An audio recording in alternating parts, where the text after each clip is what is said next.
മാവേലിക്കര കണ്ടിയൂർ പ്രവർത്തിക്കുന്ന ദേവസ്വം ബോർഡിന്റെ മധ്യമേഖലാ vigilance office Yuva Morcha പ്രവർത്തകർ ഉപരോധിച്ചു. യുവമോർച്ച ആലപ്പുഴ തെക്ക് ജില്ലാ കമ്മിറ്റിയുടെ നേതൃത്വത്തിലാണ് ഉപരോധം നടന്നത്. പ്രവർത്തകരെ പോലീസ് അറസ്റ്റ് ചെയ്ത് നീക്കി.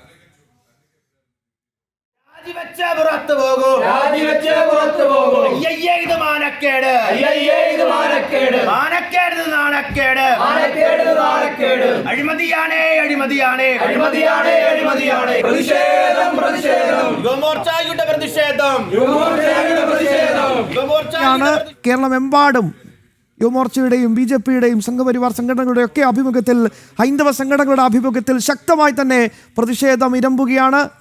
വിശദാംശങ്ങൾ ശ്യാം, ഇന്ന് പ്രകടനമായെത്തിയ യുവമോർച്ച പ്രവർത്തകരാണ് മാവേലിക്കര കണ്ടിയൂരിൽ പ്രവർത്തിക്കുന്ന ദേവസ്വം ബോർഡിന്റെ മധ്യമേഖലാ വിജിലൻസ് ഓഫീസിലേക്ക് പ്രതിഷേധ പ്രകടനം നടത്തിയത്. ഈ ഓഫീസ് ഉപരോധിക്കുന്ന സാഹചര്യമാണ് ഉണ്ടായത്. ദേവസ്വം മന്ത്രിയുടെയും അതോടൊപ്പം തന്നെ ദേവസ്വം ബോർഡ് അംഗങ്ങളുടെയും ദേവസ്വം ബോർഡ് പ്രസിഡന്റെയും അടക്കം രാജി, അതോടൊപ്പം തന്നെ കേന്ദ്ര ഏജൻസിയുടെ അന്വേഷണം എന്നീ ആവശ്യങ്ങൾ ഉന്നയിച്ചുകൊണ്ടായിരുന്നു ഈ പ്രതിഷേധം മാർച്ച് നടന്നത്. ഇപ്പോഴും ഈ ദേവസ്വം ബോർഡ് ക്ഷേത്രങ്ങളിൽ ഈ കൊള്ള തുടരുകയാണ്. അതിന് അറുതി വരുത്തണമെന്നും ആവശ്യപ്പെട്ടുകൊണ്ടായിരുന്നു പ്രതിഷേധം. ഏറെ നേരം പ്രതിഷേധം നീണ്ടു നിന്നു. പിന്നീട് യുവമോർച്ച പ്രവർത്തകരെ പോലീസ് അറസ്റ്റ് ചെയ്ത് നീക്കുകയായിരുന്നു. സുധീഷ് ഗോപാലാണ് വിശദാംശങ്ങൾ നൽകിയത്.